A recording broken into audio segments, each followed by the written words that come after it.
And since we have a small group today, feel free to just like jump in and ask questions as we're going through.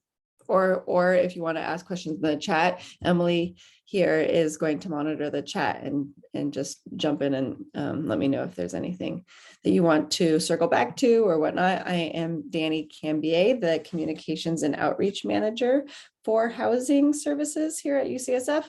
And I know that my slides look like it's a preview, but my computer doesn't allow me to share it in the normal presentation mode. So this is how we're going to have it be seen today. So hopefully that looks okay on your end. So we're gonna just go through everything that you need to know about housing at UCSF, which we've always welcomed learners and faculty. And just recently last year, we started welcoming staff as well. Our mission is to provide housing and related services that I will also talk about today to students, postdocs, residents, clinical fellows, staff, and faculty. So that's almost everybody at UCSF. In terms of staff, it is 50% career or more. We have free applications. We don't ask for any security deposits, and we don't ask for any reference checks or do any credit checks. And you can stay as a leaseholder with us for up to 5 years. After those 5 years, we have to, give space for the new incoming students and employees and whatnot. So we just expanded that from 2 years to 5 years. So today I'm going to go through all of our properties that we offer, starting with Eldea San Miguel up in the mountains behind Parnassus, in that foggy forested area up there. It's gorgeous. It's like there's trails everywhere. It's quiet, it's peaceful. You don't even feel like you're in San Francisco. It comes with a parking spot included because it is a little bit more remote, but there is the bronze shuttle, the free shuttle that takes you to and from Parnassus during the weekdays. We give priority to families with children, and we offer junior one bedrooms, and 2 bedrooms up there. And I wanted to also highlight kind of who's living there currently. And so we have about 57% of trainees, and then 34% students and 9% staff right now. Faculty are not eligible for Eldea at this time. And then this is our current rental rates. These are ending on July 1st. We haven't been sent the next year's rental rates yet. They're still being reviewed and set for approval. So we can't really give too much of an update on rental rates, except for we always aim to be below market rate. Our goal is to be around 25 to 30% below market rate overall. So these are the prices, and you can see also what's included in each price. And Eldea is unfurnished, so you would bring your own furniture. So now we're going to move to the Avenues homes. So you might not realize that we own a row of houses on 3rd Avenue and a row of houses on 5th Avenue, right down the street at Parnassus. The ones on 3rd Avenue are shared furnished houses. Those are for people who are okay with roommates, either sharing a room or sharing a house and having your own private room. They're the quintessential San Francisco homes that you see all over the place. We also have the single family homes on 5th Avenue with parking available there. And then we have the 145 Irving Street apartment building that's on the corner of 3rd and Irving that has 2-bedroom apartments. So you would just have one roommate. And so this neighbor chart is a little confusing because the postdocs and residents and fellows can live at either location. Students live on 3rd Avenue and 145 Irving, and the faculty live in the 5th Avenue homes, and then staff can live in either spot. And the staff percentage is so low because we just started that program in September. And these are the prices. Of course, these are our lowest prices in all of our inventory. So they are the most popular and they are hard to get, but we encourage everybody, especially right now, to start applying because summer is usually our big turnover time. And so people are starting to apply now for apartments in June and July. So you'll see what's included and the furnished or unfurnished that's included, and the parking, and yeah, you'll see everything there. And all of these prices, these rent prices are on our website too, housing.ucsf.edu. Emily, if you wanted to put that in the chat, I don't know. I see stuff in the chat, but I'm not reading it. It's already going in there. I'll keep repeating. Okay, cool. Thank you. So then we're going to move up to Mount Zion. So we opened up our Mount Zion location last summer, and it's a block away from the Mount Zion campus. It's really close. These are photos. The top photo was an apartment, and the bottom is the lobby.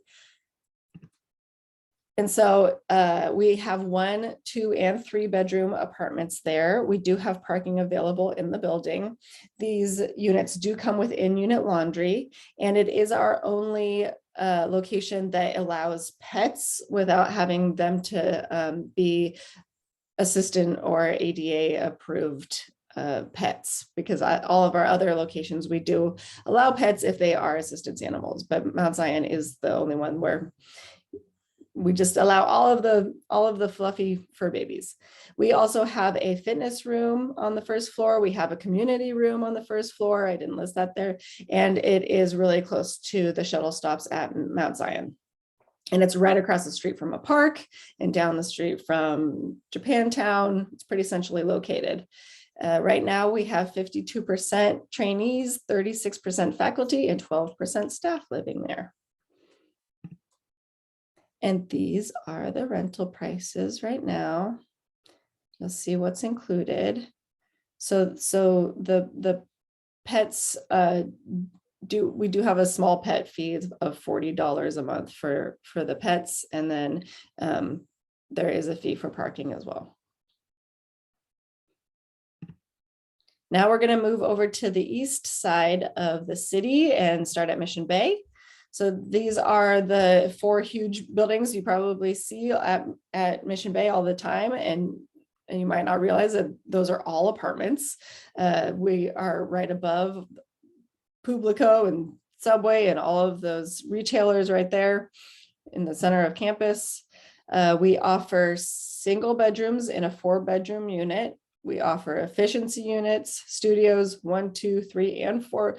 Well, I say 4-bedroom, but really those are rare, but we do have some 4-bedroom units too. We have a 24/7 on-site security officers, or now they're called safety ambassadors. And we have, short walk to Mission Bay parking lots and garages. And of course, the shuttle stops are right there, pretty much at your door. They are unfurnished as well. And this is a photo of an actual inside of a Mission Bay apartment. And we just loved the way they styled it. So we use this photo a lot. 46% trainees live there, 40% students, 2% faculty, and 12% staff. And this is how it looks. We do have some faculty apartments, and you'll see those below, but faculty are also eligible for the regular Mission Bay apartments listed above. So faculty have 2 options, but everyone at UCSF pretty much is eligible to live at Mission Bay, and you'll see what's included and all of the prices there. So I'll let you look at that for a second.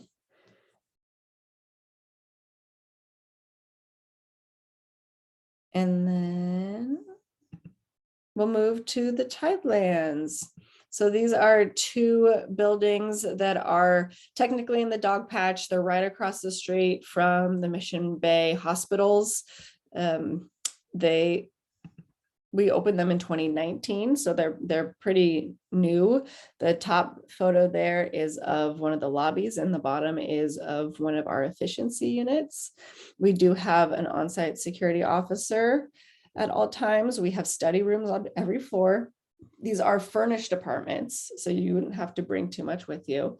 We have a fitness room in one of the buildings. We have a 6th-floor terrace that gives you gorgeous views of the bay and the East Bay. It's really nice. Everybody likes to go up there, and I think it would be a perfect spot for Fleet Week, personally. And then we have a game lobby. So we have a shuffleboard and a pool table and puzzles and a place to hang out. There is parking available at Mission Bay right now. They keep on restricting the parking options at this location. So maybe in the future they'll open it back up for us. But at this time, it's up to transportation services. We have single bedrooms, efficiency studios, and 1-bedrooms available. And right now we have 42% trainees, 43% students, 2% faculty, and 13% staff. And these are our rental rates for Tidelands. They're a little higher just because of the furniture included, and you'll see everything else that's included, and pretty much everyone is eligible to live in the Tidelands as well. Yeah, it's really close by. It's nice to be there because you're far enough away that it's a little bit quieter, but then you're close to the Dog Patch neighborhood and Esprit Park and 23rd Street, or is that 23rd Street, 22nd Street, Caltrain, everything is right there. So for applying, you can really apply anytime, but like I said, right now, people are applying for summer if you wanted to move in the summer, but it really doesn't matter if you want to apply whenever. It's usually up to 90 days in advance of your move-in month is when we start looking at those applications. And so if you wanted to move in April, start looking in January and whatnot. So you can go to our website, housing.ucsf.edu. We have worked hard to add virtual tours to our website, so you can walk through virtually a lot of our apartment types. And if there isn't the exact apartment type that you were looking for, you can still get a general feel of it. And then we also have floor plans and whatnot too. And all you would really need is proof of affiliation with UCSF when you apply. If you're not looking for on-campus housing, we also have other services. So I work every year with a bunch of hotels in the city and over by SFO to offer discounts for UCSF affiliates, and that's in our short-term lodging guide. So this is really for short-term stays and visits or emergency housing if you need it. It's for everyone who's visiting and affiliated with UCSF, and that's on our website. We do offer hard copies of that as well. So get in touch with me. My contact information is at the bottom if you need any of those physical pamphlets. We also have online our off-campus rental listings. And so we have a partner website called placesforstudents.com. It's not just for students. Don't let the name fool you. Anybody from UCSF can go on there and search for off-campus rental listings. And these are people who are posting because they like UCSF and want someone from UCSF to live with them or live in their house or apartment. Places for Students also has a roommate finder too. So if you wanted to look for UCSF roommates in particular, go to that site and you can use it as well, not just for students. And then that QR code just takes you to our website. And that is all I had today. Do I need to go back to any slides, or I'm seeing lots in the chat? Feel free to, unmute and ask your questions if you'd like to. I've been trying to answer in chat as best we can. We're a small group, so jump in. Yeah, the competitiveness. Yeah, it really depends on the location and the type of unit and the time that you're looking for. But we always say just apply and see what happens. Like if we have something available for what you're looking for, then we'll offer it to you. Which units are the most popular? or that like are hard to get usually? I know the Avenues homes are pretty popular. In Third Avenue and probably 145 Irving too, because they're right there on the Parnassus campus practically. I think also one studios and one bedrooms at Mission Bay are pretty popular. A lot of people go after those, and studios at Tidelands too, because I think those are like they're large enough for two people. It's a good price range, and it's and then it just depends on if you want furnished or unfurnished. But I would say that those are the most popular ones. Thank you. Mm-hmm.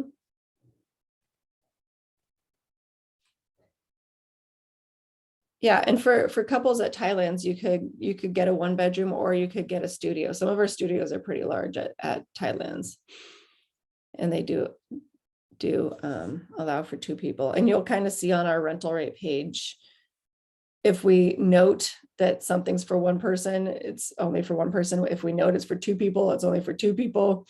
If we don't note anything, usually it's like 2 plus. So there's some city regulations that we follow so that nobody is cramped. So the question about having parents included, there is space for that. There's a certain square footage per adult and a square footage per child. So we follow those rules so that you aren't feeling like you're in a tiny closet with 5 people. Yes, but people do bring their parents, kids, friends. If you have a friend and you want to live in a 2-bedroom with a friend, you can do that. If you have a friend who lives in a 4-bedroom and you know they have an extra, an empty bedroom and you want to live with them, you can contact us and ask to be placed there. Our housing assignments team works all day long trying to assign people. And there's all kinds of things that shift and change. People come and go, even if they have a 12-month lease. Elizabeth, you jumped right in there. That's perfect. So our leases are 12 months, but it starts when you start your lease, but it ends July 1. All leases end July 1. You can extend it up to 5 years, but they are 12-month leases essentially. Yeah, it's tricky because, technically you could move in January and then move out on July 1st. So then in that case, it would be a 6-month lease, but because every lease ends on July 1st, but then we always send out the renewal leases for people to continue on. But if you move in on July 1st, you move out on July 1st, or you extend it. We tried a month-to-month option. It was just, or not really a month-to-month, but yeah, a month-to-month after 6 months.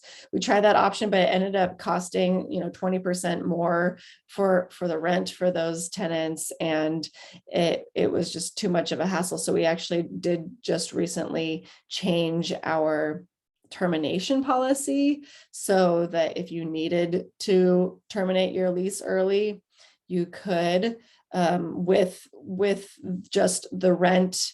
You would give us a 1-month notice, and then you would just be rent responsible for an additional month, and that would be it. Or less than a month if we found a replacement tenant sooner.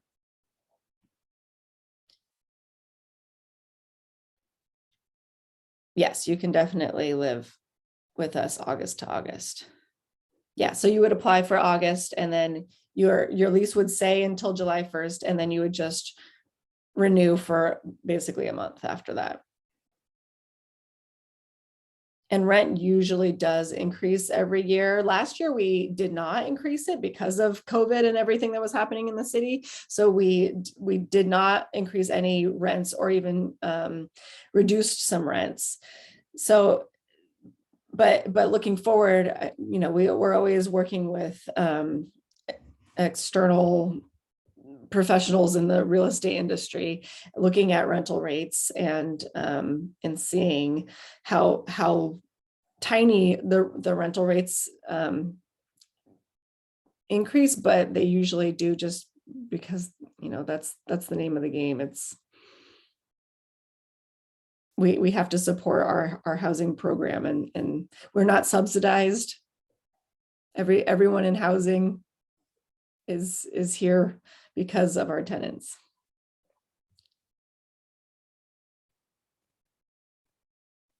Yes, and yes, and we keep on building too. We do have repayment on our bonds, and yep. So we're getting close. We've gone Yep. over a little bit. We're happy to stay. Let us know. There's another question, Danny. Jump in for service animals. So for service animals, you would have to go to the disabilities office, either student disabilities or the what is that called? Just like the staff disability office. Yeah. So and have them create a proof of need for an assistance animal. So you would have them send you a document that you would upload when you apply.